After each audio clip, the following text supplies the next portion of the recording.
Boker Tov, nous sommes le 29 juin 2021, c'est l'heure du premier journal d'information en direct de Jérusalem sur Radio Kalita.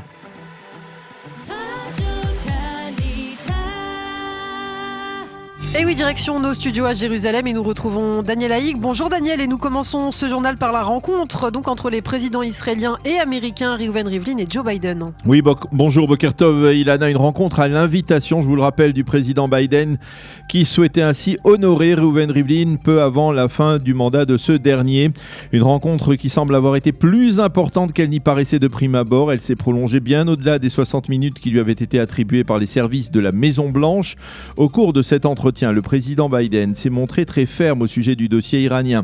L'Iran ne se dotera pas de l'arme nucléaire durant mon mandat, a-t-il déclaré. Le président Rivlin a expliqué à son interlocuteur qu'en Israël, on perçoit un affaiblissement du front des pays arabes contre l'Iran. Nous craignons, a dit le président Rivlin, que certains de ces pays ne tentent de se rapprocher de Téhéran s'ils devaient sentir que l'administration américaine était en passe de réduire son implication dans la région. Côté israélien, on souligne également que Reuven Rivlin a demandé au président Biden de veiller à garantir l'acheminement d'armes et de matériel militaire américain sophistiqué à Israël. Il s'agit en particulier de bombes puissantes et précises, capables de forcer d'épaisses couches de béton et de missiles antimissiles pour les systèmes de défense du dôme de fer. Une rencontre importante, que dit-on justement du côté américain après cet entretien ?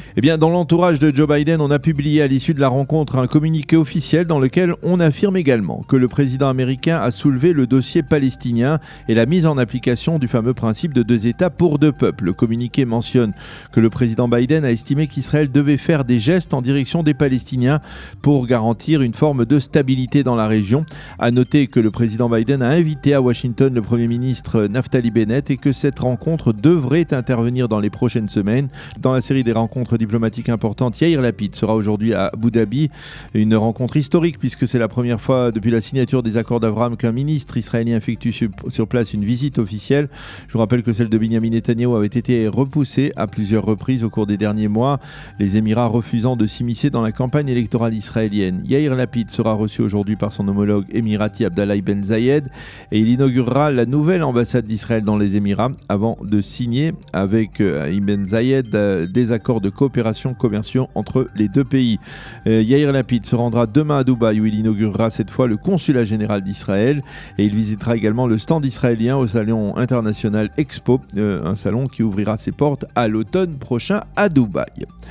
Un accord de compromis est intervenu hier entre le gouvernement et les habitants de l'implantation illégale Eviatar dans le nord de la Samarie. Un compromis qui semble satisfaire les habitants juifs. Selon ce compromis qui a été établi grâce à la médiation de Yossi Dagan, le commandant en chef, le président du Conseil des localités juives du nord de la Samarie, les habitants de l'implantation construite il y a 2 mois devront l'évacuer avant ce Shabbat, mais les bâtiments érigés ne seront pas détruits. Au contraire, ils sont utilisés en vue de la création d'une yeshiva le temps que l'on détermine de manière précise la propriété des terrains sur lesquels cette implantation a été construite au cours des 2 derniers mois. Le ministre de la Défense, Benny Gantz, n'a pas manqué de critiquer en aparté ce compromis et il s'opposerait à la création de cette yeshiva.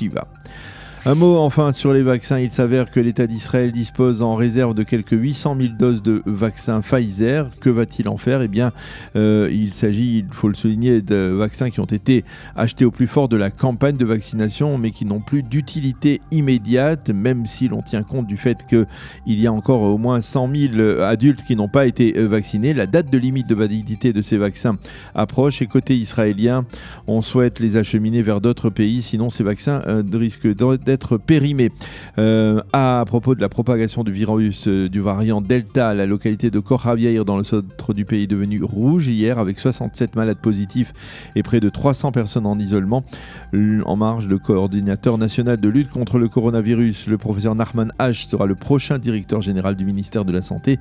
Il a été nommé à ce poste en remplacement du professeur Rezi Levi qui a quitté ses fonctions. C'est la fin de ce premier journal d'information.